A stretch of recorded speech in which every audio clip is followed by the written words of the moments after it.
বিশেষকৈ যদি বেয়া বাতৰি প্ৰচাৰ হয় সংখ্যালঘুসকলক লৈ যে সকলো জনগোষ্ঠীৰে বেয়া মানুহ আছে কিন্তু পাৰ্চেণ্টটো আমাৰ বেছি আজি আমি হাফ পেনি হোৱা নাই পাইজামা হোৱা নাই বাৰমুদা হোৱা নাই আৰু অসমৰ বিভিন্ন সমাজত নিমিলা এটা সম্প্ৰদায় হৈ পৰিছে যেতিয়া এটা সমস্যা আহে মুছলমানৰ বিৰুদ্ধে ক'বলৈ চবেই একলগ লাগি হিন্দু হয় গ্লোবেল দৰ্শকসকলক স্বাগতম জনাইছোঁ মই দীপেন শৰ্মা আৰম্ভ কৰিবলৈ ওলাইছোঁ মই আমাৰ অনুষ্ঠান কথন মথন আৰু আজিৰ আমাৰ এই অনুষ্ঠানত আমি আমন্ত্ৰণ কৰি আনিছোঁ ABMCৰ প্ৰাক্তন সভাপতি সন্মানীয় চাহাবুদ্দিন আলী আহমদ ডাঙৰীয়া আমাৰ ষ্টুডিঅ'লৈ আপোনাক আমি স্বাগতম জনাইছোঁ নমস্কাৰ ডাঙৰীয়া আপুনি ছাত্ৰ অৱস্থাৰ পৰা বিভিন্ন সামাজিক কাম কাজৰ লগত আপুনি জড়িত হৈ আহিছে সেই সময়তে আপুনি ছাত্ৰ অৱস্থাত সদৌ ছাত্ৰ সন্থাৰ লগতো জড়িত হোৱা বুলি আমি গম পাইছোঁ তাৰপিছত কি আপুনি আহি ABMCৰ কেন্দ্ৰীয় সভাপতি এখন অলংকৃত কৰিলে তাৰপিছত ৰাজনীতিলৈ আহিলে এই যে এটা দীঘলীয়া পৰিক্ৰমা এইটো কেনেকৈ চলাই গ'ল সৰু ছাত্ৰ অৱস্থাৰ পৰাই মই মানে কিবা এটা সামাজিক কামৰ লগত জড়িত থাকি ভাল পাওঁ আৰু ছাত্ৰ অৱস্থাৰ পৰাই মই মানে শিক্ষাতকৈ অলপ সামাজিক কামৰ ওপৰত বেছি গুৰুত্ব দিয়া গৈছিল গতিকে কলেজীয়া শিক্ষা হওক হাইস্কুল শিক্ষা হওক এইবিলাকৰ মাজতেও মই যিবিলাক সামাজিক অনুষ্ঠান প্ৰতিষ্ঠান তৰ্ক প্ৰতিযোগিতা কুইজ প্ৰতিযোগিতা আকস্মিক প্ৰতিযোগিতা এইবিলাকত মই অংশগ্ৰহণ কৰিছিলোঁ আৰু মই কলেজত দুবাৰকৈ শ্ৰেষ্ঠ তাৰ্কিক হৈছিলোঁ অসমৰ বিভিন্ন ঠাইত এইবিলাক মঞ্চত মই গৈছিলোঁ আৰু গৈ মই মানে সৰুৰ পৰাই সামাজিক মানে স্পৃহা এটা আহি গ'ল যে ৰাজনীতিৰ লগত জড়িত হোৱাৰ কাৰণে পিছত যেতিয়া ছাত্ৰ সংগঠন কৰিলোঁ কলেজৰো আছুগতো ছেক্ৰেটাৰী আছিলোঁ গোৰেশ্বৰ আঞ্চলিক ছাত্ৰ সন্থাৰ জেনেৰেল ছেক্ৰেটাৰী আছিলোঁ আছু মই 10 বছৰ কৰিছিলোঁ তাৰপিছত মই মানে শিক্ষা জীৱন শেষ কৰি অলপ ব্যৱসায়ত লাগি মানে সামাজিক বা ছাত্ৰ সংগঠনৰ পৰা মই বিৰত থাকি ব্যৱসায়ত জড়িত হৈছিলোঁ আৰু তাৰপিছত যেতিয়া BTC গঠন হ'ল 2005 চনত যেতিয়া ইলেকশ্যন হ'ল তাৰপিছত BTCৰ যিটো মানে আমাৰ সংখ্যালঘু সমাজৰ যে BTCত ভূমিকা থাকিব লাগে বা সংখ্যালঘু সমাজখনক BTCত কেনেকৈ আগবঢ়াই নিব লাগে যিহেতু BTC চুক্তি হৈ গ'ল গতিকে তাত যিহেতু আমি ছেকেণ্ড লাৰ্জেষ্ট পপুলেশ্যন অসমতো ছেকেণ্ড লাৰ্জেষ্ট গোটেই পৃথিৱীতে সংখ্যালঘুসকল ছেকেণ্ড লাৰ্জেষ্ট গতিকে মুছলমান বুলি ক'লে গোটেই পৃথিৱীত বা অসমত সংখ্যালঘু বুলি ক'লে আমিয়ে গতিকে আমি ছেকেণ্ড লাৰ্জেষ্ট গতিকে BTCটো যিহেতু আমি ছেকেণ্ড লাৰ্জেষ্ট গতিকে আমাৰ তাতে আমি কি ধৰণে আমাৰ সংখ্যালঘু সমাজৰ আমি আগুৱাই নিব পাৰোঁ সংখ্যালঘু সমাজৰ প্ৰাপ্য কেনেকৈ আদায় কৰিব পাৰোঁ সংখ্যালঘু সকলৰ জটিল সমস্যাসমূহ মাটি বাৰী সমস্যাৰ কথা আহি পৰিল বা তাত চাকৰি বাকৰি কোটাৰ কথা আহি পৰিল এনেকুৱা বিভিন্ন ক্ষেত্ৰত আমি অনুভৱ কৰি মানে 2005 চনৰ ফেব্ৰুৱাৰী 10 তাৰিখে মানে আমাৰ এটা ছাত্ৰ সংগঠনক জন্ম দিলে গতিকে ABMC বুলি তেতিয়া মই জন্মত মই নাছিলোঁ তাৰপিছত ছেকেণ্ড ষ্টেপত ৰাইজে বহুত মানে মোক সংখ্যালঘু ৰাইজৰ ফালৰ পৰা বহুত ধৰণৰ প্ৰস্তাৱ আহিল আপুনি লিড ল'ব লাগে এই সংগঠনটো আপুনি পৰিচালনা কৰিব লাগে তো এনেকৈ বিভিন্ন স্তৰৰ পৰা যেতিয়া মোৰ ওপৰত হেঁচা আহিল বা মোক আহ্বান জনালে তেতিয়া মই এই ABMCত সদৌ BTC সংখ্যালঘু ছাত্ৰ সংঘত মই জড়িত হৈ পৰিলোঁ প্ৰথমতে মই মানে জিলা কমিটিৰ চিফ এডভাইজাৰ হ'লোঁ তাৰপিছতে মোক চেণ্ট্ৰেল কমিটিত দিলে উপসভাপতি তাৰপিছতে মই দুটাকৈ কাৰ্যকাল মই সভাপতিৰ দায়িত্বত আছিলোঁ গতিকে ইয়াৰ পিছত যেতিয়া মোৰ আৰু মানে বিয়া বাৰু কৰাইছোঁ ল'ৰা ছোৱালী ডাঙৰ হ'ল তেতিয়া মই সদায় ছাত্ৰ সংগঠন কৰিব নোৱাৰিম তেতিয়া মই যিহেতু মোৰ সামাজিক দায়বদ্ধতা আছে বা মানুহ যিহেতু সমাজপ্ৰিয় মই সমাজৰ লগত থাকি ভাল পাওঁ যিহেতু মোৰ মনটো মানে আবদ্ধ পুখুৰী পানীৰ দৰে নহয় গতিশীল নিজৰাৰ দৰে সেইকাৰণে মই সামাজিক কাম কৰাৰ কাৰণে কি মঞ্চ যেতিয়া মানে আজি ছাত্ৰ কালিৰ নাগৰিক বা আজি ছাত্ৰ সংগঠনটো ৰাজনীতিৰ আখৰা গতিকে সেইকাৰণে মই ৰাজনীতিৰ আখৰাটো যিহেতু কৰিলোঁ তেতিয়া মই ৰাজনীতিৰ প্লেটফৰ্মত গ'লোঁ এনেকৈ মই ৰাজনীতিত মানে জড়িত হৈ পৰিছিলে আপোনালোকে যেতিয়া ABMC কৰিছিল ABMCত যেতিয়া আছিলে সেই সময়খিনি BTCত অকণমান যেন অৰাজকতাৰ সৃষ্টি এটা হৈছিলে এনেকুৱা এটা পৰিৱেশ আছিলে নেকি যাৰ বিনিময়ত BTCত তেতিয়া অবড়ো সংগঠনৰ জন্ম হৈছিলে অৰাজকতা হৈছিল কাৰণ এইটো নোহোৱাৰ কোনো কথাই নাই আপোনালোকে দেখিছে সেই সময়ত অসমৰ ৰাইজে অসমৰ প্ৰেক্ষাপটত দেখিছে BTC অঞ্চলৰ সংখ্যালঘু বা অবড়ো জনসাধাৰণ অবড়ো বুলি বেয়া শুনি যদিও মানে যেহেতু অবড়োখিনি বঞ্চিত হৈছিল গতিকে বহু ক্ষেত্ৰত আৰু মানে অবড়োখিনি যেহেতু বঞ্চিত হৈছিল বা সংখ্যালঘুসকল বঞ্চিত হৈছিল আৰু সংখ্যালঘুসকলক প্ৰত্যেকটা আন্দোলন টাৰ্গেট কৰি লোৱা হৈছিল যিমানটা গোষ্ঠী সংঘৰ্ষ হৈছে যিমানটা আন্দোলন চলিছে BTCত হয় সিমানটাই সংখ্যালঘুসকলক টাৰ্গেট কৰি লোৱা হৈছে যি সংগঠনেই নহওক বা যি উগ্ৰপন্থী সংগঠন BLT এসময়ত NDAP তাৰে আগত বড়ো ভলেণ্টিয়াৰ ফ'ৰ্চ তাৰে আগত NDAPৰ নাম আছিল BSF গতিকে এইবিলাক গোটেইকেইটা উগ্ৰপন্থী সংগঠনৰ টাৰ্গেট হৈ পৰিছিল সংখ্যালঘুসকল গতিকে অৰাজকতাৰ সৃষ্টি হৈছিল আৰু বাৰে বাৰে প্ৰতিটো মুহূৰ্ততে এই সংখ্যালঘুসকলক টাৰ্গেট কৰি ল'লে মানে চব টাৰ্গেট কৰি লৈছিল আৰু সংখ্যালঘুসকল মানে হত্যাৰ বলি হৈ পৰিছিল গতিকে সেই সময়ত আমি যেতিয়া ABMC কৰি আছিলোঁ তেতিয়া সেই সময়ত নিষিদ্ধ ঘোষিত সংগঠন NDAP-য়ে অৰাজকতাৰ সৃষ্টি কৰিছিল NDAP-য়ে মানে 2012 চনত 2008 চনত এনেকৈ কৰি 3বাৰ 4বাৰ 14 চনত মোৰ কাৰ্যকালতে 3টাকে এটেক কৰিছিল ডাঙৰ ডাঙৰ এটেক সংখ্যালঘু মানে গোষ্ঠী সংঘৰ্ষ চলাইছিল যিটো মানে আমি এথনিক ভাইলেন্স বুলি কওঁ এথনিক ভাইলেন্স মানে হৈছিল অকল মানে গোষ্ঠী সংঘৰ্ষ আমাৰ সংখ্যালঘু সম্প্ৰদায়ৰ ওপৰতে হৈছিল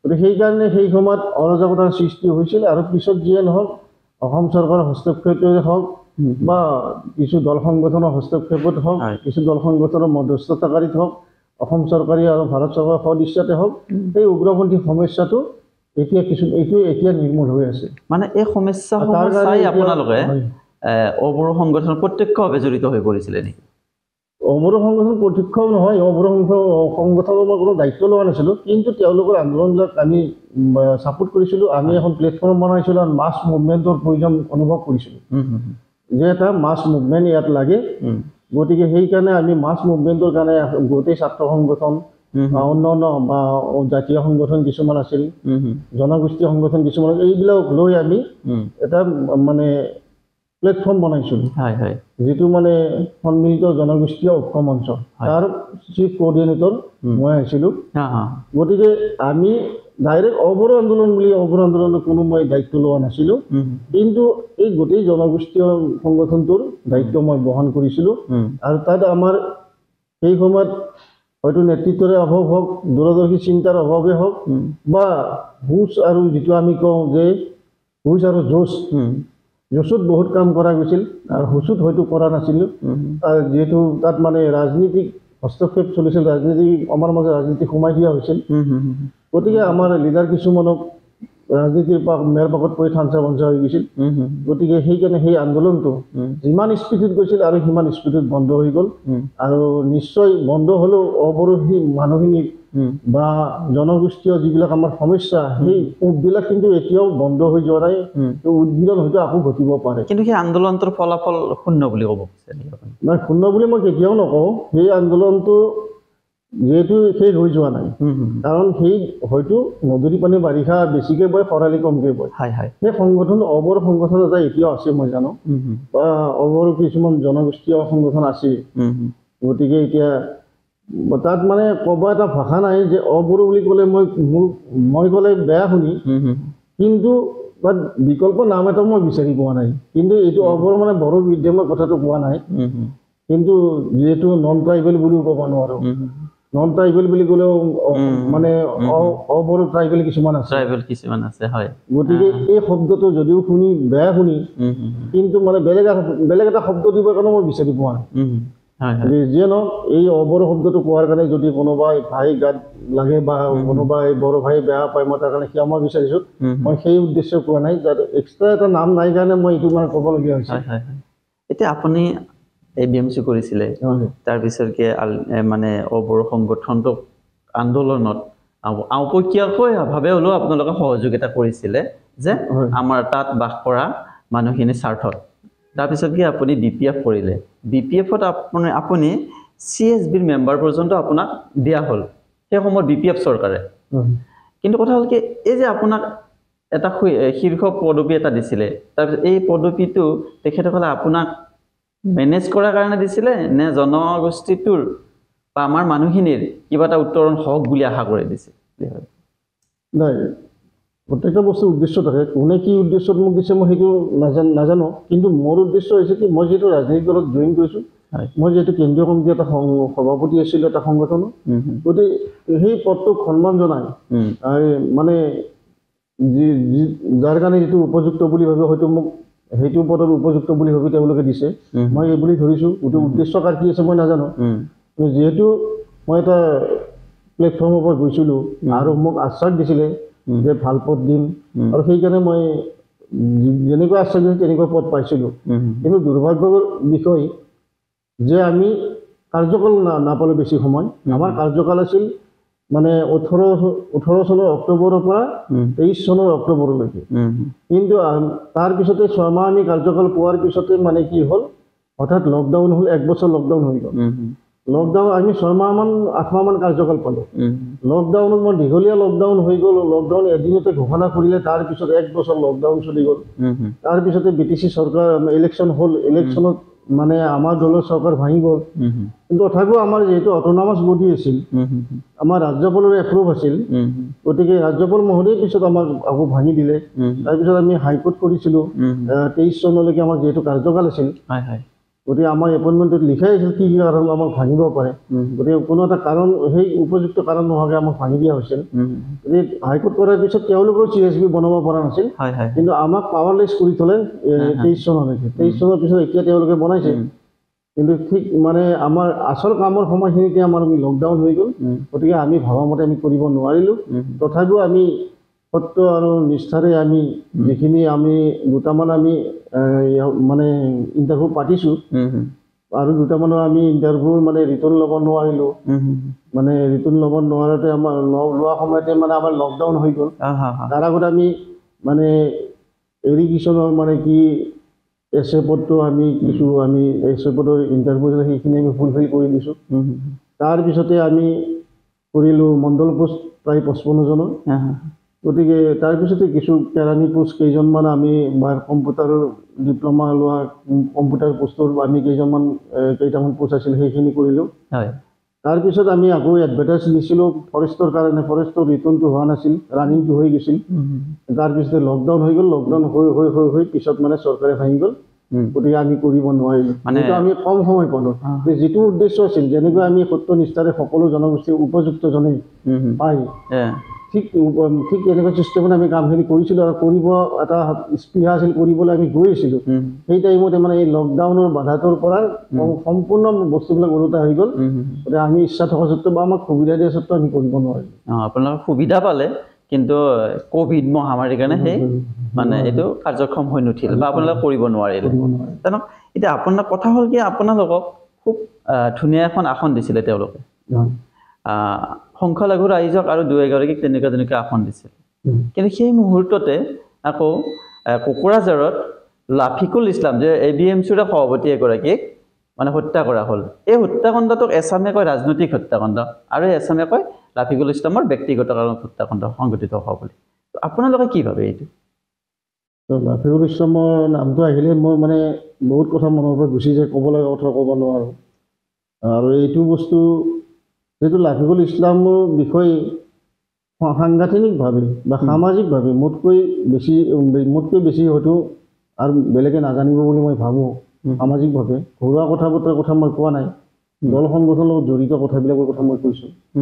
গতিকে তেওঁক মই যিহেতু একদম পাব্লিচিটি ছেক্ৰেটাৰীৰ পৰা একেবাৰে ছেক্ৰেটাৰীলৈকে, মোৰ ছেক্ৰেটাৰীলৈকে তেওঁক পাইছিলোঁ। মই প্ৰেছিডেণ্ট থাকোঁতে তেওঁ ছেক্ৰেটাৰী হৈছিল, আৰু তেওঁক প্ৰেছিডেণ্ট দি মই দায়িত্ব দি মই ওলাই আহিছিলোঁ ৰাজনীতিত।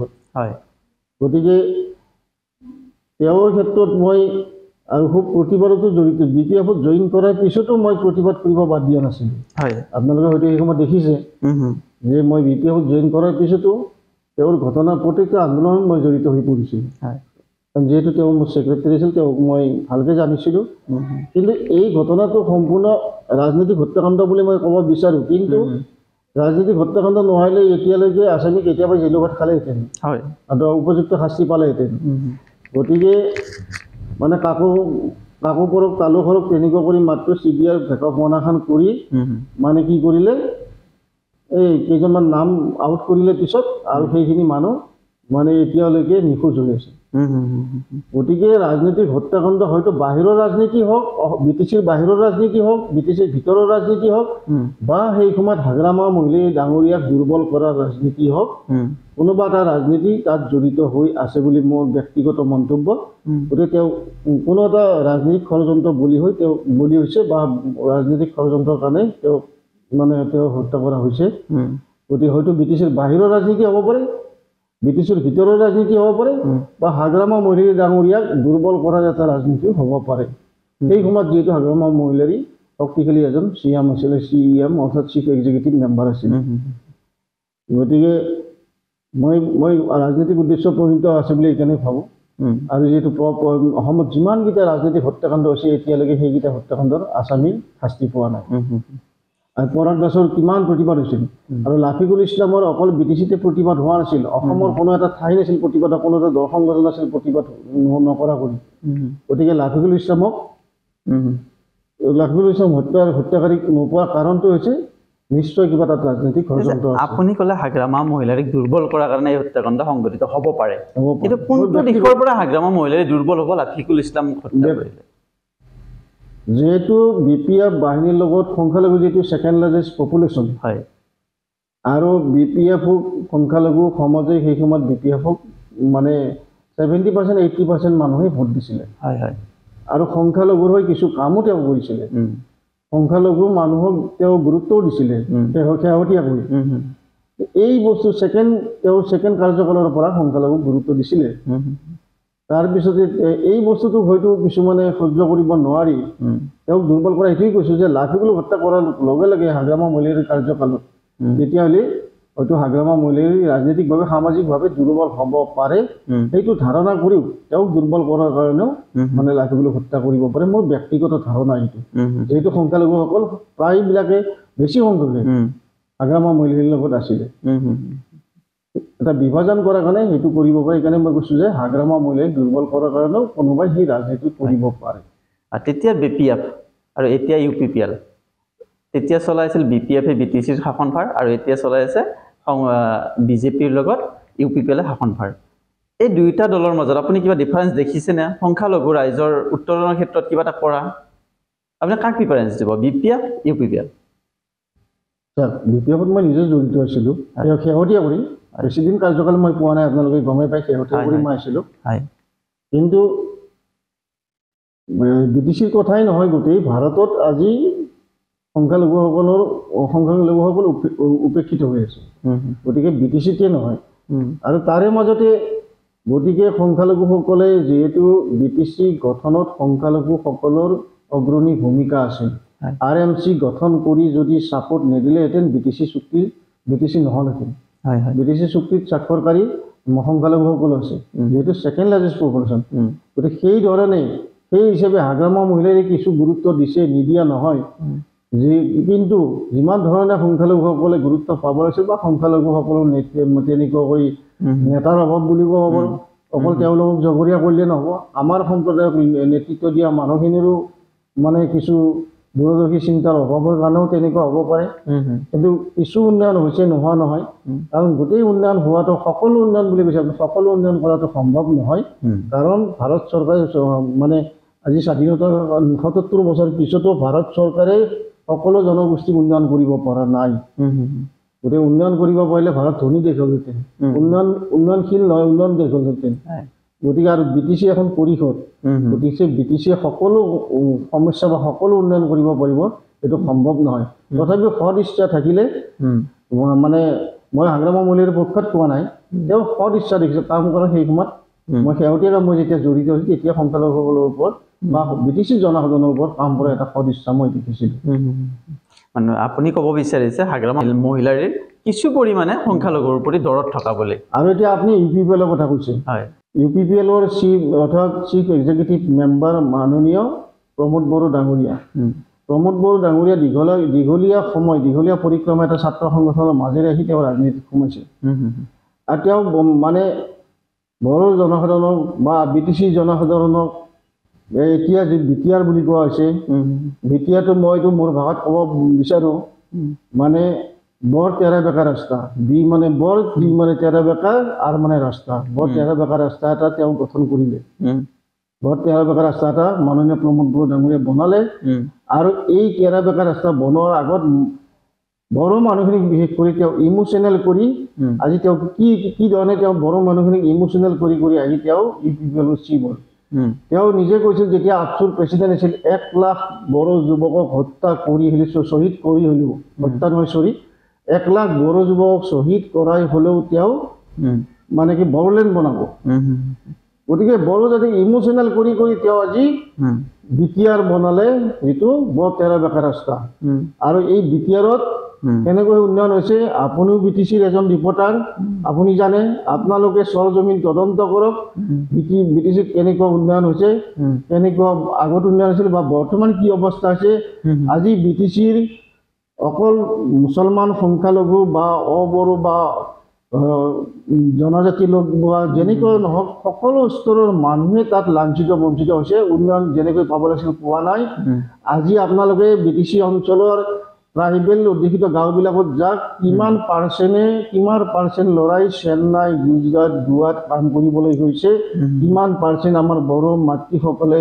মদ বেছি এতিয়া খাব লগা হৈছে কিমান পাৰ্চেণ্ট বড়ো মানুহে বিটিচিৰ বাহিৰত গুৱাহাটীকে ধৰি ভাৰতবৰ্ষৰ বিভিন্ন ঠাইত এতিয়াও কাম কৰি আছে অকল বিটিচিৰ সংখ্যালঘুৱে নহয় বড়ো লোকসকলো তেনেকুৱা বহুত আছে আপোনালোকে সৰজমিন তদন্ত কৰিলে আপোনালোকে গম পাব কিন্তু প্ৰমোদ বড়োতো কৈ আছে যে হাগ্ৰামা মহিলাৰে গোটেই দুৰ্নীতিৰ লগত খাপ খাইছিলে ডেভেলপটো প্ৰমোদ বড়োৱে কৰা বুলি কৈ আছে মাননীয় প্ৰমোদ বড়ো ডাঙৰীয়াই কৈ আছে হাগ্ৰামা মহিলা দুৰ্নীতিত জড়িত তেওঁ বিটিচি ইলেকশ্যনৰ আগমুহূৰ্ততো কৈছিল আৰু চিফ এক্সিকিউটিভ মেম্বাৰ হৈও এটা কথা কৈছিল যে হাগ্ৰামা মহিলা ডাঙৰীয়াক জেলত সোমাম এইটো তেওঁ মানে তেওঁৰ এটা মানে প্ৰলাপ বকাৰ দৰে বকি আছিল সেই সময়ত কৈয়ে আছিল আপোনালোকেও হয়তো শুনিছিলে পাইছিলে যে তেওঁৰ কথা এটা মুখত বাৰে কথা উন্নয়নৰ কথা ক'লে কয় হাগ্ৰামা মহিলা ডাঙৰীয়াক জেলত সোমাম তেওঁতো কাৰ্যকাল এতিয়া শেষ হ'ব দুৰ্নীতিৰ লগত জড়িত মানুহ তেওঁ পাৱাৰত আছে তেওঁৰ মানে অসম চৰকাৰৰ লগত এলায়েন্স আছে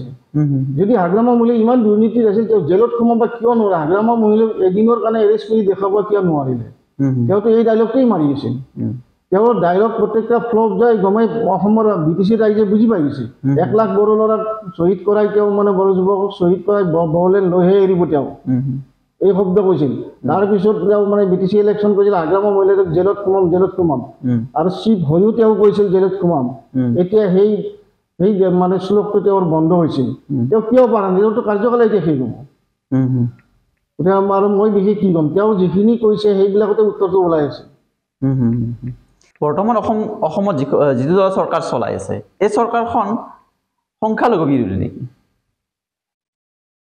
মই ঠিক সংখ্যালঘু বিৰোধী বুলি নকয় এখন চৰকাৰক যিহেতু তেওঁলোকে সংবিধানৰ শপত খাই বা গণতান্ত্ৰিকভাৱে আন্দোলন কৰি এখন চৰকাৰ গণতান্ত্ৰিকভাৱে তেওঁলোকে ইলেকশ্যনত অৱতীৰ্ণ হৈ তেওঁলোকে অসমৰ ৰাইজৰ ভোট লৈ তেওঁলোকে চৰকাৰ গঠন কৰিছে তেওঁলোক সংখ্যালঘু বিৰোধী বুলি মই ডাইৰেক্ট নকওঁ কিন্তু সংখ্যালঘুসকল 100% উপেক্ষিত হৈছে এই চৰকাৰজন সংখ্যালঘুসকল উপেক্ষিত হৈছে কিয় উপেক্ষিত হৈছে মই কৈছোঁ যে চাওক কোনোবা এটা জনগোষ্ঠীৰ 5% আছে 10% আছে 12% আছে 20% আছে তেওঁলোকৰ জনগোষ্ঠীৰ ফালৰ তেওঁলোকে পাক মোৰ আপত্তি একো নাই তেওঁলোক মই বিৰোধী হোৱা নাই 1% থকা জনগোষ্ঠীৰো যে মিনিষ্টাৰ পাই মোৰ ক'ব লগা একো নাই কিন্তু আমাৰ সংখ্যালঘুসকল মানে ছেকেণ্ড লাৰ্জেষ্ট প্লাছ সংখ্যালঘুসকল 36%ৰো বেছি অসমত জনসংখ্যা আছে গতিকে 36% জনসংখ্যা থকা সম্প্ৰদায় এটাৰ পৰা এজনো মন্ত্ৰী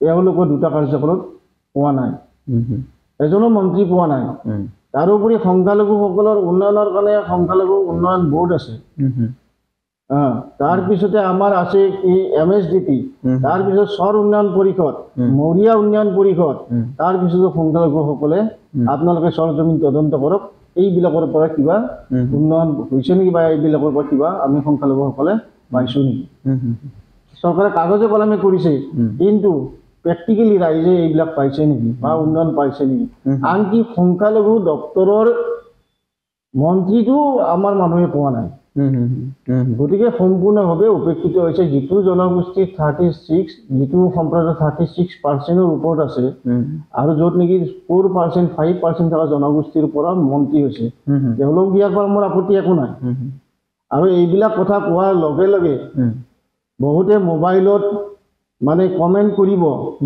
গতিকে তেওঁলোকে ক'ব যে এই মিয়াটো ক'ৰ পৰা আহি মোক মিয়া বনাব কিছুমানে বাংলাদেশী বনাব কিছুমানে জেহাদী বনাব হয়তো মোবাইলত তেওঁলোকে কমেণ্ট লিখা আৰম্ভ কৰিছে তেওঁলোকে লিখিব যে বাংলাদেশী জেহাদী গতিকে আমাক সমালোচনা কৰি লেলিনে কৈছিল মোক কোনো সমালোচনা কৰি ডাঙৰ কৰিব নিজ কৰিব নোৱাৰে আৰু মোক কোনো প্ৰশংসা কৰি উচ্চ কৰিব নোৱাৰে মোৰ কৰ্মৰ ফল মই পাম গতিকে তেওঁলোকৰ সিমানখিনি কেপাচিটি যিসকলে ফেচবুকত মোবাইলত কমেণ্ট কৰিব তেওঁলোক মোৰ অনুৰোধ আপোনালোকে সন্মুখত থাকি নেতৃত্ব দিব আপোনালোকে মোবাইলত কমেণ্ট কৰিব যে মিয়া বাংলাদেশী জাহাদী বা এইজন ক'ৰপৰা আজি টপকেল নতুন কৰি তেনেকুৱা বিভিন্ন কমেণ্ট আপোনালোকে লিখিব মোৰ কথাখিনি শুনাৰ পিছত গতিকে বাস্তৱ সত্য কথাটো অপ্ৰিয়ালৰ বাস্তৱ সত্য কেতিয়াও অস্বীকাৰ কৰিব নোৱাৰি গতিকে আমি এই চৰকাৰৰ দিনত সংখ্যালঘুসকল উপেক্ষিত বহু পৰিমাণে উপেক্ষিত হৈছোঁ NRCৰ সময়তো আপোনালোকৰ বিভিন্ন সমস্যাৰ সন্মুখীন হৈছিলে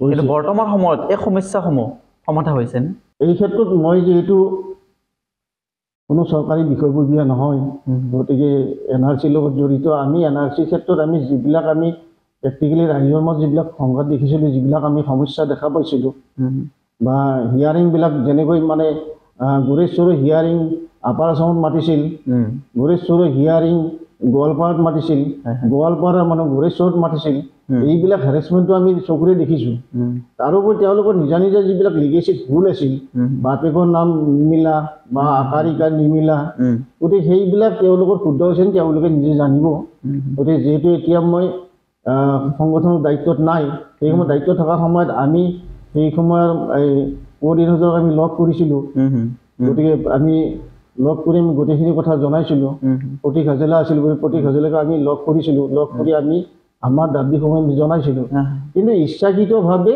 সংখ্যালঘুসকলক হেৰেছমেণ্ট এক অংশ কোনোবা এটা ষড়যন্ত্ৰৰ বলি হৈছিল কাৰোবাৰ না কাৰোবাৰ ষড়যন্ত্ৰৰ বলি হৈছিল NRCক লৈ সংখ্যালঘুসকল হয় আৰু এই মুহূৰ্ততে আপোনাৰ সংখ্যালঘুসকল বহুধা বিভক্ত নেকি বৰ্তমান সময়ত বহু সংগঠন জন্ম হৈছে সংখ্যালঘু আমাৰ গৰিয়ামৰীয়া দেখি জাতীয় পৰিষদ সংখ্যালঘু ছাত্ৰ সন্থা এনেকৈ এশগুৰি সংগঠন হোৱা বুলি ক'লেও ভুল নহয় কি ক'ব আপুনি এই সংগঠনসমূহে সংখ্যালঘুৰ উত্তৰণৰ ক্ষেত্ৰত কোনো কাম কৰিব পাৰিছেনে এইখিনি কথা ইমান সহজতে কোৱা কথা নহয় অলপ দীঘলীয়াকৈ ক'বলগীয়া কথা তথাপিও মই যিমান পাৰোঁ আপোনাক সোনকালে কথাখিনি ক'বৰ কাৰণে চেষ্টা কৰিম যে সংখ্যালঘুসকলক যদি আপুনি টাৰ্গেট কৰি কৈছে মই ক'বলগীয়া নাই কিন্তু মই টাৰ্গেট কৰি কোৱা নাই বুলি ভাবোঁ টাৰ্গেট কৰি কৈছে যে মোৰ অলপ মানে টাৰ্গেটৰ কথা নহয় এইটো বৰ্তমান সময়ত সংগঠন কিন্তু বহুকেইটা অসমত 36ৰ ওপৰত জনগোষ্ঠী আছে আৰু কোনটো জনগোষ্ঠীৰ আপোনাৰ সংগঠন নাই আপুনি কওক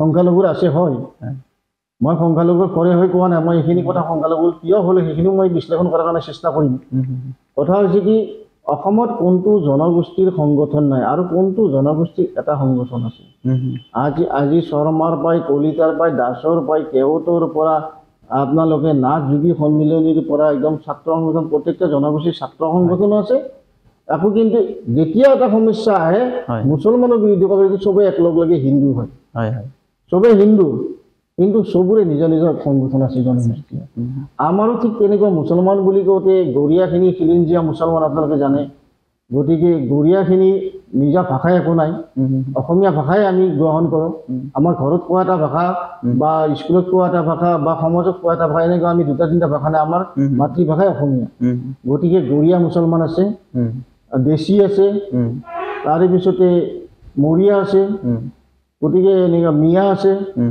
মিয়া তেওঁলোকে মই মিয়া বুলি তাচ্ছিল্য কৰি কোৱা নাই মিয়াখিনি তেওঁলোকে নিজে মিয়া পৰিষদ মিয়া জনগোষ্ঠী কিবা কিবি সংগঠন খুলিছে গতিকে এনেকুৱা কৰি মানে আমাৰ তেনেকুৱা থকাৰ কাৰণে তেনেকুৱা কিছুমান সংগঠন মানে হৈ গৈছে অসমত প্ৰথমতে যেতিয়া অসম চৰকাৰ মানে অসম আন্দোলন হৈছিল তেতিয়া আমি ছাত্ৰ সংগঠন নামে গম পাইছিলোঁ আমি সৰু থকা তাৰপিছতে আহিল যে আপচু উপেন ব্ৰহ্মৰ নেতৃত্বত আপচুটো আমি গম পালোঁ আপচু হয়তো তাৰ আগতো আছিল তাতে তেতিয়া আমি জন্ম হোৱা নাছিলোঁ আমি জন্ম হোৱাৰ পিছত সৰুকালৰ পৰা আমি গম পালোঁ উপেন ব্ৰহ্মৰ নেতৃত্বত আপচু তাৰপিছত প্ৰত্যেকটা জনগোষ্ঠীৰ নিজা নিজা সমস্যাক লৈ মানে নিজা নিজা কৰি সংগঠন ছাত্ৰ সংগঠন জন্ম হ'ল ঠিক তেনে এইবিলাক দেখি হওক নিজৰ সমস্যাত ভুগি হওক বা সন্তেক চিন্তাৰ বশৱৰ্তী হৈ কিছুমান সংগঠন খোলা হৈছে গতিকে এই সংগঠনবিলাকৰ নিশ্চয় উদ্দেশ্য আছে কিন্তু মই যেহেতু এজন সংখ্যালঘু ব্যক্তি আৰু সংখ্যালঘু সম্প্ৰদায়ক কম বেছি পৰিমাণে নেতৃত্ব দিয়াৰ কাৰণে চেষ্টা কৰিছিলোঁ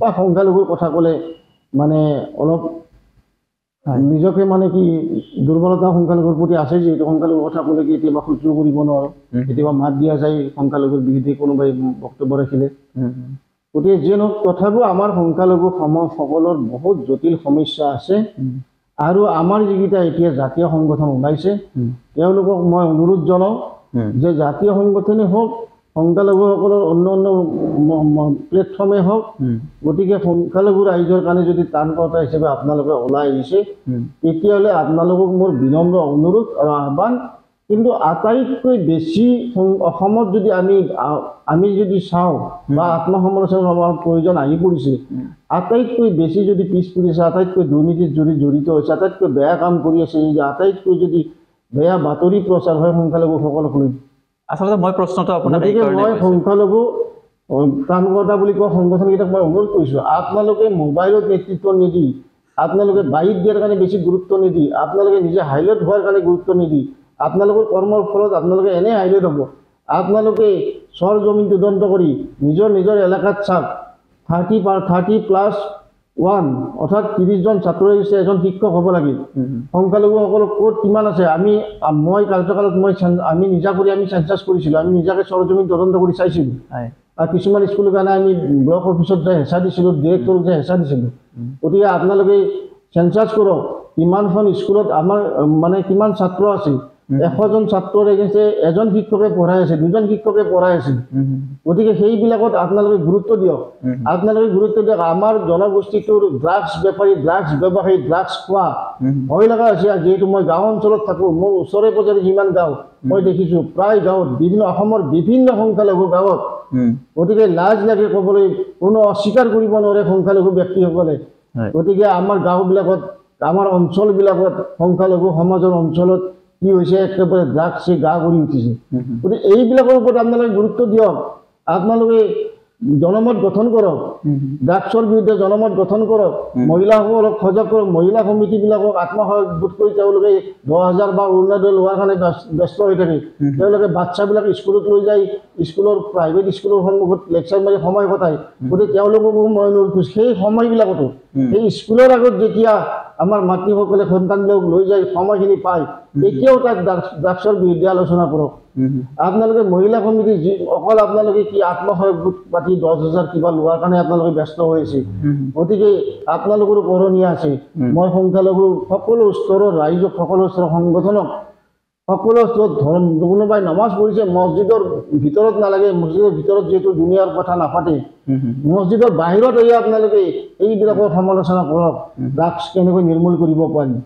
গতিকে আমাৰ সমাজখন মানে পংগু হৈছে পলিঅ' ৰোগ মানে হৈছে পলিঅ' ভেকচিন আমাক দিব লগা হৈছে কিহৰ কাৰণে ড্ৰাগছ নিবাৰণ কৰাৰ কাৰণে আজি সকলো স্তৰত আমাৰ প্ৰতিবাদ হ'ব লাগিব চৰকাৰে আমাৰ ড্ৰাগছ নিৰ্মূল কৰিব নোৱাৰে চৰকাৰে আমাৰ সংখ্যালঘু সকলৰ জটিল সমস্যাসমূহ সমাধান কৰি দিব নোৱাৰে আমাৰ জটিল সমস্যাসমূহ সমাধান কৰিব লাগিব আমি নিজে আমাৰ কেইটা সংগঠনে যে স্কুলবিলাকত গৈ চেঞ্চাছ কৰিছে কিমান ছাত্ৰৰ এগেইনষ্টে কিমান শিক্ষক আছে গতিকে এইবিলাকত আমাৰ গুৰুত্ব দিয়ক আমাক এনেই চৰকাৰে বাধ্য হ'ব আমাৰ কাম আমাক চাওক আজি আমাৰ পৰা যদি এজন ভাল বৈজ্ঞানিক ওলাইছে ভাল ACS অফিচাৰ আছে তেওঁক চৰকাৰে আঁকোৱালি লৈছিল আৰু আমাৰ বদমাছকেইটাক লৈ পেলাই আমাক জাতিটোক সমালোচনা কৰি আছে আমাৰ পৰা যিকেইজন ভাল লাগিছে তেতিয়া চৰকাৰে কয় আমাৰ অসম বা অন্য জনগোষ্ঠীৰ মানুহখিনি তেওঁলোকক আঁকোৱালি লৈছে আৰু যিকেইটা ভাল লগা নাই সেইকেইটাক লৈ আমি জাতিটোক সমালোচনা পাত্ৰ হৈ আছোঁ গতিকে যিবিলাকে ত্ৰাণকৰ্তা বুলি ওলাই আহিছে গতিকে তেওঁলোকে এটা ঘটনা ঘটিলেই তেওঁলোকে বাৰীত দিয়ে শান্ত থাকিলেই নহ'ব গতিকে বিশেষ কৰি আমাৰ যুৱ সমাজ একেবাৰে সংখ্যালঘু যুৱ সমাজ বেছি মানে মোবাইলত জুৱা খেলা মোবাইলত জুৱা ৰাস্তাৰ ওচৰত বহি থাকিব মইতো দেখা নাই কোনো সংগঠনে যায় সেই ল'ৰাবিলাকক প্ৰশ্ন কৰি বা সেই ল'ৰাবিলাকক লৈ মিটিং কৰি সেই ল'ৰাবিলাকক কিবা এটা শাস্তি দিয়াৰ ব্যৱস্থা কৰাৰ কাৰণে গতিকে ঠিক তেনেকুৱা কৰাৰ কাৰণে মই অনুৰোধ জনাইছোঁ যাতে আমাৰ ড্ৰাগছ বিৰোধী ড্ৰাগছ খাই মানে বহুত ল'ৰা বহুত পৰিয়াল ধ্বংস হৈ গৈছে গতিকে আৰু এই বেপাৰটো সংখ্যালঘু সমাজৰ মাজত বেছি হৈছে গতিকে ইমান সংগঠন আছে আপোনালোকে এই সংগঠনবিলাকে ড্ৰাগছ বিৰোধী অভিযানত নামি যাওক শিক্ষাৰ কাৰণে জনমত গঠন কৰক শিক্ষিত কৰক আৰু বহু বিবাহ বন্ধ কৰাৰ কাৰণে চেষ্টা কৰক আৰু আমাৰ মুছলমানৰে এক শ্ৰেণী আছে, মই আৰু বিভাজন কৰি কোৱা নাই, সেইবিলাকে চালে শুনিলে গম পাব যে মুছলমানৰে এক শ্ৰেণী মুছলমান আছে, তেওঁলোকক বিশ্বাস কৰি ঘৰত মানে কাম কৰিব লগাব নোৱাৰি, মহিলাটোক অকলে থৈ যাব নোৱাৰি, তেওঁলোকে ধৰ্ষণ কিবা নামত খুব ব্যস্ত। গতিকে এই ধৰ্ষণ প্ৰায় হয় মুছলমান মানুহৰ নাম, ডকাইত প্ৰায় হয় মুছলমান মানুহৰ নাম। গতিকে সকলো জনগোষ্ঠীৰে বেয়া মানুহ আছে, কিন্তু পাৰ্চেণ্টটো আমাৰ অকণমান বেছি হৈছে। গতিকে সেইকাৰণে মই অনুৰোধ জনাইছোঁ আপোনালোকে যদি সংখ্যালঘু ত্ৰাণকৰ্তা, আপোনালোকে এইবিলাক কামত গুৰুত্ব দিয়ক, তেতিয়াহ'লে আমি সংখ্যালঘু সমাজ আমাৰ ডেভেলপ হ'ম। এতিয়া আপোনাৰ বক্তব্যৰ পৰা আমি গম পালোঁ যে এশগুৰি সমস্যাৰে ভৰকান্ত সংখ্যালঘু সমাজখন। ইমানসমূহ সংগঠন আছে, তথাপিতো এইসমূহত হয়তো মাত নামাতে। আৰু ইয়াৰ লগে লগে এই যে আমাৰ নিৰ্বাচন আহিব, তাৰ আগত কিছুমান ৰাজনৈতিক দলে আমাৰ কিন্তু সংখ্যালঘু ৰাইজক ঢাল হিচাপে ব্যৱহাৰ কৰা দেখা যায়। বহু সময়ত ঢাল হিচাপে ব্যৱহাৰ কৰে। হয়, এইটো ৰাজনৈতিক দলৰ এইটো সুযোগ তেওঁলোকে গ্ৰহণ কৰিবই। আৰু সংখ্যালঘুক ঢাল হিচাপে ব্যৱহাৰ কৰা, মই এইটোৱেই কৰোঁ যে আমাৰ শিক্ষাৰ অভাৱ, দূৰদৰ্শী চিন্তাৰ অভাৱ, আৰু আমাৰ মানে ইজি মানি বিচাৰে বেছি। ইজি মানিৰ কাৰণেও মানে ব্যৱহাৰ হয়। আৰু আমাৰ মানে এক শ্ৰেণী মানুহৰ সমাজত আছে কি মাতব্বৰ ছিষ্টেম।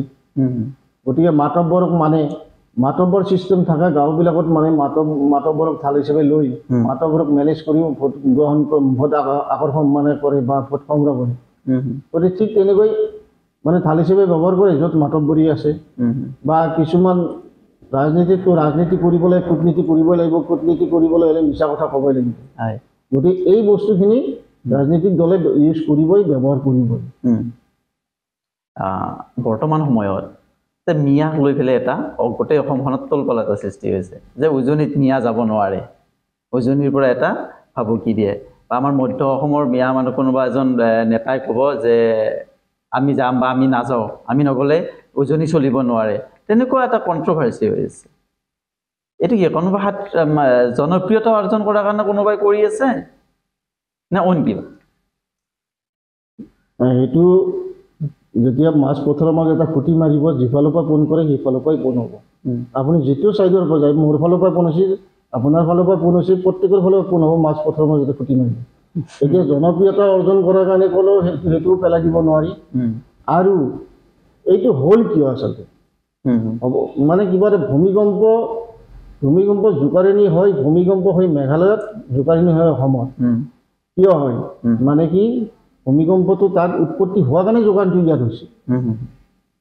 ইয়াৰ বাবে কিন্তু আমাৰ মিয়া সমাজখনো কিছু পৰিমাণে জগৰীয়া আছে। কাৰণ কিয় আমাক ইমান তাচ্ছিল্য কৰে, ইমান উচ্ছেদ কৰি থাকে, তাৰ পিছতো আমাৰ যিবিলাক সংখ্যালঘু ইমান সংগঠন, আমাৰ মিয়া সংগঠন, আমাৰ মিয়া ইমান মিনিষ্টাৰ MLA হৈ গ'ল ভাৰত স্বাধীনতাৰ পিছৰ পৰা। গতিকে তেওঁলোকে আমাৰ সমাজখনক শিক্ষিত কৰাৰ কাৰণে বেছি গুৰুত্ব দিয়া দেখা নগ'ল। আৰু এই আমাৰ মানে কি মিয়া মানুহখিনিৰ মানে এই বাহিৰত যায়, যিটো অশিক্ষিতখিনি যায় কাম কৰিব, তাত কোনোবা ছোৱালী বা তিৰোতা দেখিলে মানে জোকাই। তাৰপিছত আৰু তেওঁলোকে কি কৰে, তেওঁলোকে মানে কি যিকোনো প্ৰকাৰে মানুহক ঠগাবৰ কাৰণে চেষ্টা কৰে। এক শ্ৰেণী আমাৰ মিয়া মানুহ, সকলো মিয়া মানুহ নহয়, কেৱল ঠগাবৰ কাৰণে চেষ্টা কৰে। আজি সেইকাৰণেও আপাৰ আছামৰ মানুহ কিছুমানে মানে যিহেতু আপাৰ আছামত মানে মিয়া অধ্যুষিত অঞ্চল নাই, গতিকে তেওঁলোকে গম পায়। আজি চাওক, মোৰ বিভিন্ন কমেণ্ট আহিব এই কথাখিনি নকলেও নহয়, আপুনি যিহেতু মিয়া শব্দটো লগাই মোক সুধিলে। গতিকে আজি বৰপেটা অঞ্চলত চাওক, বৰপেটা অঞ্চলৰ পৰা আমাৰ ইয়াতে বিভিন্ন বস্তু আহে, উজলা ঠাইত উজলা আহে। এটা আপুনি চাৰ্ট আপুনি 1000 টকা দি কিনিব, আৰু সেই চাৰ্টটো উজলাত দিয়াৰ লগে লগে আপোনাৰ চিখা সেই চাৰ্টটো মানে সেই চাৰ্টটো পিন্ধিব নোৱাৰে। কিন্তু তেওঁলোকে 5 টকা 4 টকা লাভৰ বিনিময়ত উজলাৰ ঠাইত মানে উজলা বনাই ডুপ্লিকেট বস্তু তাৰ পৰা আহি থাকে। ডুপ্লিকেট ঔষধ বহুতে অসম চৰকাৰে গম পায়, বৰপেটা অঞ্চলৰ পৰা ভুচি ঔষধ আহে। এইবিলাক কোনে কৰি আছে? বৰপেটা অঞ্চলৰ পৰাই ডুপ্লিকেট কি আহে? এটা অঞ্চলৰ পৰাই মানে কি ডুপ্লিকেট এই ফেনাল বৰপেটাত বনাব, মানে মাৰি দিব বেংগল টাইগাৰ। হয়তো কালি মোক কোনোবা এইবিলাক লুকাই ৰাখি প্ৰত্যাহ্বান জনাব, ক'ত বনাইছে আপুনি আহি দেখাই দিয়ক। কিন্তু যিবিলাকে বিক্ৰী কৰিব আনিছে তেওঁলোকে মালিকৰ নামো কয়, তেওঁলোকে আমাৰ অঞ্চল ভাৰত থেকে গৈ বৰপেটাত আনিছে, বৰপেটাত বনাইছে, তেওঁলোকে কয় বৰপেটাত বেংগল টাইগাৰ ষ্টিকাৰটো মাৰি দিয়ে। গতিকে অপ্ৰিয় লোক বাস্তৱ সত্যক অস্বীকাৰ কৰিব নোৱাৰে গতিকে কেৱল ঠগোৱাৰ কাৰণে অসমীয়াক ঠগোৱাৰ কাৰণে আপোনালোকে চিন্তা কৰি থাকিব নালাগে আপোনালোকে এই ঠগোৱা কামবিলাক বাদ দিয়ক আপোনালোকে ইজি মানিবিলাক বাদ দিয়ক আপোনালোকে 2 নম্বৰী টকা ধান্দাটো বাদ দিয়ক আপোনালোকে ড্ৰাগছৰ বেপাৰটো বাদ দিয়ক গতিকে আপোনালোকে এইবিলাক বাদ দিয়ে আৰু আপোনালোকক পদক্ষেপ হিচাপে যিবিলাক সংগঠন আছে এইবিলাক সংগঠনক আপোনালোকে মানি চলক আৰু সেইবিলাক সংগঠনক আপোনালোকে সৰজমিন তদন্ত কৰি এইবিলাকত গুৰুত্ব দিয়ক গতিকে আজি ড্ৰাগছ বেপাৰী পুলিচে ধৰিছে কালি এৰি দিছে এইটো কথা কয় গতিকে আমাৰ কৰণীয় আছে আমাৰ সমাজখনৰ কাৰণে আমাৰ কৰণীয় আছে নিজৰ ল'ৰাটোক যেনেকৈ কৰি আমি চাব লাগে ঠিক তেনেকৈ সমাজখনৰ প্ৰতি যিহেতু আমাৰ দায়বদ্ধতা আছে গতিকে মই এই সংখ্যালঘু সমাজৰ এই অৱস্থাত মই এটা কথা আপোনাক যদি আপুনি পাৰে মানে ইয়াত সন্নিৱিষ্ট কৰি দিব মই এটা কথা ক'ব বিচাৰিছোঁ যে আমাৰ ঈদৰ নামাজ আপোনালোকে জানে মই যিহেতু মুছলিম ঈদৰ কথা কৈছোঁ ঈদৰ নামাজৰ আগত এজন জনাব মানুহ মোৰ দৰে দায়ী থকা মানুহে বয়সস্থ মানে তেওঁ এটা মানে পায়জামা কিনি পায়জামাটো বুজি পায় গতিকে পায়জামা কিনি আনিলে আমাৰ মানুহে আকৌ জনাব মানুহে সাৰ গাঁঠিৰ মানে ওপৰতহে পায়জামা তলত পিন্ধি মাটি লগাকৈ নিপিন্ধে যেতিয়া পায়জামাটো লৈ আহিলে আনি মানে কি কৰিলে ডাঙৰ ছোৱালীজনক ক'লে ঈদৰ দিনাতো বহুত কাম কৰি থাকে ঈদৰ আগদিনা পিঠা পনা বনাই থাকে ডাঙৰ ছোৱালীজনক ক'লে মাজনী মোৰ পায়জামাটো মানে দীঘল হৈছে 2 ইঞ্চি কাটি দিয়া তুমি কালি ৰাতিপুৱা মই ঈদৰ নামাজ পঢ়িব তেতিয়া কি কৰিলে ডাঙৰজনীয়ে ক'লে এই মই কাপোৰ ইস্ত্ৰি কৰিছোঁ মোৰ সময় নাই তাৰপিছত সৰু ছোৱালীজনীক ক'লে মোক 2 ইঞ্চি কাটা কৰি দিয়া এতিয়া মানে কি সৰু ছোৱালীজনীক মই জেতুকা লৈ আছোঁ মই ভাত শুকালে মই কেনেকৈ কৰিম কাটা কৰি দিম তাৰপিছত মাকৰো চোট গ'ল মাকে ক'লে মই পিঠা বনাই আছোঁ মোৰ সময় নাই এতিয়া গালি পাৰি বাপেকে কি ক'লে ৰাতি নামাজৰ টাইম হ'লে মছজিদত গুচি গ'ল নামাজ পঢ়িব মছজিদৰ পৰা ঈদৰ আগদিনা কথা বাটে ঘাটে মানুহৰ লগত কথা পাতি আহি পাওঁতে ঘৰৰ ওপৰত দেৰি হ'ল মাকে কি কৰিলে পিঠা বনোৱা শেষ হ'ল 2 ইঞ্চি কাটি দিলে ডাঙৰজনী ভাবিলে মোকতো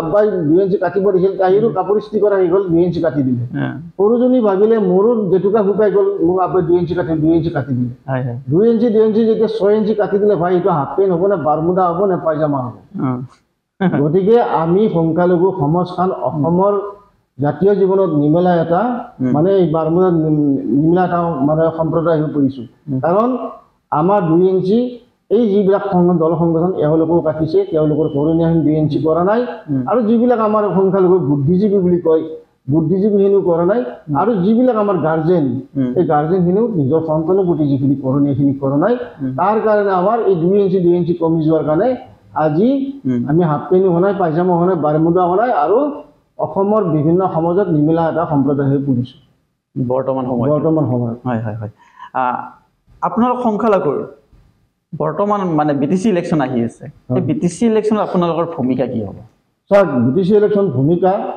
সংখ্যালঘু বিভিন্ন দল সংগঠন আছে আৰু ময়ো যেহেতু BTC অঞ্চলত এসময়ত নেতৃত্ব দি আহিছিলোঁ এতিয়াও আপোনাক চাগে এটা কথা মই ক'ব বিচাৰিছোঁ যে জ্বালা ফুকালে কেতিয়াও জাত নকমে জলকীয়া ফুকালে কেতিয়াও জাত নকমে বহুতে যদি মোক এতিয়া দুৰ্বল হোৱা বুলি ভাবে এই ধাৰণাটো ভুল ধাৰণা হ'ব গতিকে সক্ৰিয় ভূমিকা আমি পালন কৰিম নীৰৱে আছোঁ নীৰৱে থকাৰ উদ্দেশ্যই নহয় যে আমি যে BTC ইলেকশ্যন ভূমিকা নল'ম গতিকে BTC ইলেকশ্যনত এইবাৰ সক্ৰিয় ভূমিকা লোৱাৰ কাৰণে কি কৰিব লাগে আৰু কি কৰিব নালাগে এইখিনি আমি চিন্তা চৰ্চা কৰি আছোঁ আৰু কি প্লেটফৰ্মৰ দ্বাৰা গৈ এইবাৰ সংখ্যালঘুসকলে বিচৰা চৰকাৰখনহে BTCত হ'ব বুলি মই আপোনাক নদি ক'ব বিচাৰিছোঁ BTCৰ সংখ্যালঘু ৰাইজে বিচৰা চৰকাৰখনহে এইবাৰ BTCত হ'ব আৰু ইয়াৰ কাৰণে আমি যেনে ধৰণৰ জনমত গঠন কৰিব লাগে আমি কৰাৰ কাৰণে বদ্ধপৰিকৰ হৈছোঁ আমি জনমত গঠন কৰি সংখ্যালঘু ৰাইজে বিচৰা দলটোৰ চৰকাৰহে এইবাৰ BTCত হ'ব আমি আৰু কৰি দেখুৱাই দিবৰ কাৰণে প্ৰতিজ্ঞাবদ্ধ আপুনি কোনটো ৰাজনৈতিক দলত থাকিব BPF চাওক ৰাজনীতিত কোনো পাৰ্মানেণ্ট শত্ৰু বা পাৰ্মানেণ্ট মিত্ৰ নাই গতিকে সময়ত মই ক'ম আৰু সেই দলকে আমি ছাপোৰ্ট কৰিম যি দলে চৰকাৰ গঠন কৰিব পাৰিব যি দলে মাইনৰিটি হৈ কাম কৰিব আৰু যি দলক মাইনৰিটিসকলে ভোট দিব সেই দলকে আমি ছাপোৰ্ট কৰি এবাৰ আগবাঢ়ি যাম আৰু সময়ত দেখা পাব সময়ত আমি কোন দলক ছাপোৰ্ট কৰোঁ ছাপোৰ্ট কৰাই নহয় সক্ৰিয়ভাৱে অংশগ্ৰহণ কৰিম সক্ৰিয়ভাৱে এই দলৰ লগত যোৱা বিধানসভাত আপুনি নিৰ্দলীয় হিচাপে ৰঙিয়া বিধানসভা সমষ্টিৰ পৰা প্ৰাৰ্থিত্ব আগবঢ়াইছিলে এই যে প্ৰাৰ্থিত্ব আগবঢ়াইছিলে কাৰোবাৰ কোনো মন্ত্ৰণাত যে সংখ্যালঘু ভোট বিভাজন হওক বুলি এনেকুৱা কোনোবা মন্ত্ৰণা দি আপোনাক প্ৰাৰ্থিত্বটো প্ৰদান কৰিছে?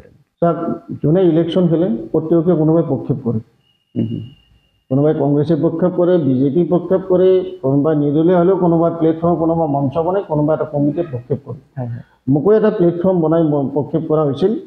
আর মোর যেহেতু গণতান্ত্রিক অধিকার, ইলেকশন খেলাটো গণতান্ত্রিক অধিকার, গতিকে এইটোই ক'ব বিচাৰে নেকি আপোনালোকে যে অসমত যিমান নিৰ্দলীয় খেলিছে, নিৰ্দলীয়বিলাকো কোনোবা ৰাজনৈতিক দলে প্ৰক্ষেপ কৰিছে? আজি নিৰ্দলীয় খেলি MP হৈছে দুবাৰ কৰি, আমিতো জিকাইছোঁ, দুবাৰকৈ MP হৈছে নিৰ্দলীয়, তেওঁ কোনোবা ৰাজনৈতিক দলে প্ৰক্ষেপ কৰা বুলি আপুনি ক'ব বিচাৰিব? মই হাৰি যোৱাৰ কাৰণে মোক কোনোবাই প্ৰক্ষেপ কৰিছে এইটো হ'ল। আৰু জিকাবিলাক কি প্ৰক্ষেপ কৰা হৈছে? অসমত MP নিৰ্দলীয়কৈ দুবাৰ হৈছে। মাননীয় হীৰা শৰণীয়া ওৰফে নৱশৰণীয়াক আমি দুবাৰকৈ জিকাইছোঁ। তেওঁ অসম ব্ৰিটিছে ৰাইজে দুবাৰকৈ তেওঁ নিৰ্দলীয়কৈ জিকিছে। গতিকে নিৰ্দলীয় মোক কোনোবাই যদি আপুনি প্ৰক্ষেপ কৰা বুলি ভাবিছে, অসমত যিমান বৰ নিৰ্দলীয় খেলিছে প্ৰত্যেকে কোনোবাই প্ৰক্ষেপ কৰা বুলি আপুনি ভাবে নেকি? এতিয়াওতো প্ৰত্যেকে প্ৰক্ষেপ কৰা নাই। গতিকে মোৰ যিহেতু মই ভাবিছিলোঁ যিহেতু কংগ্ৰেছৰ কেণ্ডিডেট নাই, যিহেতু AIDFৰ কেণ্ডিডেট নাই, মুছলমানৰ ভোট 65ৰ ভোট আছিল, গতিকে যিহেতু মই সংখ্যালঘু সংগঠন কৰি আহিছিলোঁ, গতিকে মই এবাৰ এটা ট্ৰাই কৰোঁ যদি মই অলপ বেছি ভোট পাব পাৰোঁ। কাৰণ যিহেতু ইলেকশ্যনত হিউজ এটা টকা লাগে, সেনেকুৱা পইচা নাই। মই জাষ্ট যোনে যি কৰিছে সমালোচনা কৰিছে, তেওঁলোকৰ সমালোচনা কৰাৰ অধিকাৰ আছে, সমালোচনা কৰিছে। মোৰো ইলেকশ্যন খেলাৰ অধিকাৰ আছে, মই ইলেকশ্যন খেলিছোঁ। কিন্তু প্ৰক্ষেপ কোনোবাই নহয় কোনোবাই কাৰোবাক কৰে। কিন্তু এইটো কথা নহয় যে এজনক জিকাবৰ কাৰণে মই এজনক হৰুৱাব খেলিছোঁ। মইতো ইলেকশ্যন যিমানজন কেণ্ডিডেট খেলিছে প্ৰত্যেকেজনক হৰুৱাবৰ কাৰণে খেলিছোঁ। কোনো ঠিক এনেকুৱা অংকলৈ খেলে। এতিয়া বিজেপি আৰু কংগ্ৰেছ এই দুয়োটা দল অসমৰ ৰাইজৰ ক্ষেত্ৰত কোনটো উপযুক্ত বুলি ভাবে? কোনটো দল? বিজেপি আৰু কংগ্ৰেছ। আপুনি মোক প্ৰশ্ন কৰিলে যে এটা মুদ্ৰা ইপিঠি সিপিঠি, মুদ্ৰাটো এটাই। এতিয়া আপুনি কৈছে কোনটো পিঠিক ছাপোৰ্ট কৰিব, কিন্তু এটা মুদ্ৰাত ইপিঠি সিপিঠি।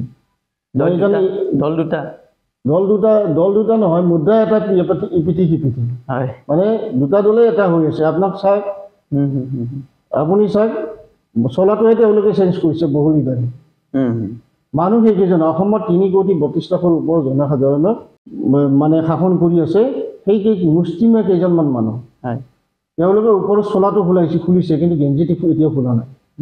গেঞ্জিটো খুলিব নোৱাৰে। গেঞ্জিটো মানে সেই এটাই গেঞ্জি পিন্ধি আছে, কিন্তু ওপৰত চলাটোহে খুলিছে। এতিয়া আপুনি কৈছে বিজেপি আৰু কংগ্ৰেছে কোনটো দলক আপুনি ছাপোৰ্ট কৰিব? গতিকে তেওঁলোকেই বিজেপি, তেওঁলোকেই কংগ্ৰেছ। আপোনালোকে চাওক কেইজনমান বাহিৰে।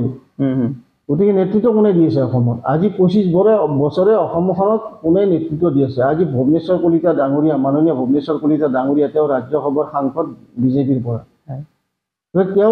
তেওঁ কংগ্ৰেছৰ সভাপতি আছিল, কংগ্ৰেছৰ তেওঁ মিনিষ্টাৰ আছিল, কংগ্ৰেছৰ MP আছিল। গতিকে কংগ্ৰেছৰ পৰা কি আকৌ তেওঁ বিজেপিতে গ'ল? ঠিক তেনেকুৱা মাননীয় অসমৰ মুখ্যমন্ত্ৰী ডাঙৰীয়া চলাটোহে খুলিছে। গতিকে তেওঁতো সেই মানে কংগ্ৰেছৰ পৰাই বিজেপি চলাই আছে। কংগ্ৰেছৰ পৰা আহি ক'ব বিচাৰিছে কংগ্ৰেছী মানুহখিনিয়ে আজি শাসন চলাই আছে। কংগ্ৰেছৰ মানুহখিনি চলাটো বেলেগ পিন্ধিছে, গেঞ্জিটোতো এটাই, চলাটো বেলেগ। সেইকাৰণে মই কৈছোঁ এটা মুদ্ৰাৰ ইপিঠি সিপিঠি। আপুনি চাওকচোন, মন্ত্ৰীত থাকে বিজেপি চৰকাৰৰ বৰ্তমান কেবিনেট মন্ত্ৰীকেইটাৰ কোনকেইজন কংগ্ৰেছী নহয়? বেছিভাগেই কংগ্ৰেছী, কংগ্ৰেছৰ পৰা অহা। গতিকে মুষ্টিমেয় কেইজনমানৰ বিজেপি হ'লেও কংগ্ৰেছ হ'লেও মুষ্টিমেয় কেইজনমান মানুহেই অসমখন শাসন কৰি আছে। আৰু এইকেইজন মানুহক মানে ৰাইজে এভইড কৰি চলিব পৰা অসমৰ ৰাইজৰ কেপাচিটি হোৱা নাই। গতিকে অসমৰ ৰাইজে এইকেইজন মানুহক এভইড কৰাৰ পিছত তেতিয়া ক'ব পাৰি কোনটো দল কোনটো দলক ছাপোৰ্ট কৰিব পাৰি। আজি অসম আন্দোলনৰ পিছত অসমৰ ৰাইজৰ মানে হিয়াৰ আমুঠি হিচাপে অসম গণ পৰিষদ চৰকাৰক ছাপোৰ্ট কৰিছিল। আজি সেই দলটো লাখুটি লৈ চলিব লগা হৈছে। সেই দলটো আজি বুঢ়া হৈ গ'ল, লাখুটি নোহোৱাকৈ চলিব নোৱাৰে। সেই দলটো লাখুটি ল'ব লগা হৈছে। গতিকে আৰু যিকেইজন মানুহ অসমখনক কেইজনমান ৰাজনৈতিক দল হিচাপে বুলি ক'লে মোৰ অসুবিধা মানি লোৱা, কেইজনমান মানুহে চলাই আছে, তেওঁলোকে চলাটো বেলেগ বেলেগ পিন্ধি সেইকেইজন মানুহে চলি আছে। গতিকে মই অসমৰ ৰাইজক অনুৰোধ জনাইছোঁ এইকেইজন মানুহক উচ্ছেদ কৰিবৰ কাৰণে, এইকেইজন মানুহক কি কৰিব লাগে? উচ্ছেদ কৰিবৰ কাৰণে মাছ মুভমেণ্টৰ দৰকাৰ হৈছে। মাছ মুভমেণ্ট এটা দৰকাৰ হৈছে। গতিকে দল কোনোটো বেয়া নহয়, কংগ্ৰেছো বেয়া নহয়, বিজেপিও বেয়া নহয়, কিন্তু মানুহ সেইকেইজন। মানুহে এই ভৱেশ্বৰ কলিতা ডাঙৰীয়াক যেতিয়া আপোনালোকৰ ৰিপৰ্টাৰে বাৰীত লৈছিল তেওঁ কৈছিল যে অসমৰ ৰাইজে কংগ্ৰেছক বিচৰা নাই। আচলতে অসমৰ ৰাইজে আপোনালোকক বিচৰা নাছিল, আপোনাক বিচৰা নাই। আপুনিতো বিজেপিত অহাৰ পৰা আপুনি ইলেকশ্যন খেলা নাই নহয়, তাৰ আগতে ইলেকশ্যন খেলিছে, আপুনি হাৰিছে, কংগ্ৰেছৰ পৰা এমপিত খেলিছে। আপুনিতো এতিয়া হেৰিতে গৈছে, আপুনি ৰাজ্যসভাত গৈছে। গতিকে আপুনি কৈছে অসমৰ ৰাইজে কংগ্ৰেছক বিচৰা দেখা নাই। কংগ্ৰেছ বোলা এটা এক্সট্ৰা বস্তু নাই, আপোনালোকে কংগ্ৰেছ চলাই আহিছিল আৰু আপোনালোকক বিচৰা নাছিল। আপুনিয়ে সভাপতি আছিল দলৰ, গতিকে আপুনি কয় কংগ্ৰেছক বিচৰা নাই, এতিয়া বিজেপিক বিচাৰিছে। বিজেপিত আহিলে আপুনি কিবা ধোৱা তুলিখিৰ পাত হৈ গৈছে নেকি? গতিকে ঠিক তেনেকৈ মই এজন তেখেতৰ উদাহৰণে দিছোঁ।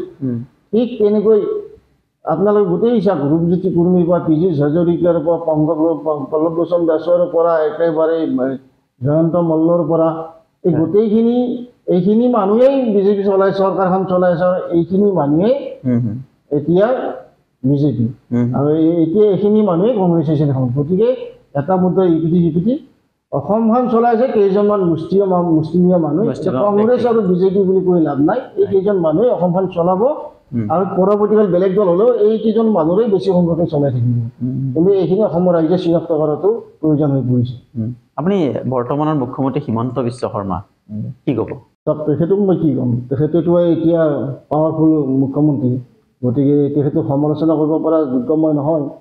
গতিকে তেখেতে স্থান কাল পাত্ৰ ভেদে তেখেতে কাম কৰে আৰু তেখেতৰ দিনত তেখেতে বহুতো ধাৰো লগাইছে আৰু কামো উল্লেখযোগ্য কামো কিছুমান কৰিছে। বেলেগ যিয়ে নহওক তেখেতে শিক্ষামন্ত্ৰী হৈ থকাৰ পৰা মই যিটো টেট পৰীক্ষা পাতি মানে পইচা নোহোৱাকৈ টেলেণ্ট ল'ৰাখিনি মাষ্টৰৰ দৰে শিক্ষকৰ দৰে পদ পালে, শিক্ষকত নিযুক্তি হ'ল, একদম টেলেণ্ট ল'ৰাখিনি টেট পাতি, সেইটো তেওঁ ভাল কাম কৰিছিলে। তাৰপিছতে তেওঁ এতিয়া চাকৰি মানে খুব সুন্দৰকৈ বহুত চাকৰি দিলে। গতিকে এই ক্ষেত্ৰত কিন্তু আমাৰ সংখ্যালঘুসকল উপেক্ষিত হৈছে। গতিকে তেওঁ অসমৰ মুখ্যমন্ত্ৰী, মাজে মাজে তেখেতক খুব ভাল পাইছিলোঁ, তেখেতৰ সম্পৰ্কও আছিল মোৰ। কিন্তু তেখেতে মাজে মাজে যিটো মুখ্যমন্ত্ৰী হিচাপে মানে এটা জনগোষ্ঠীক টাৰ্গেট কৰি কয়, তেতিয়া আমাৰ বেয়া লাগে।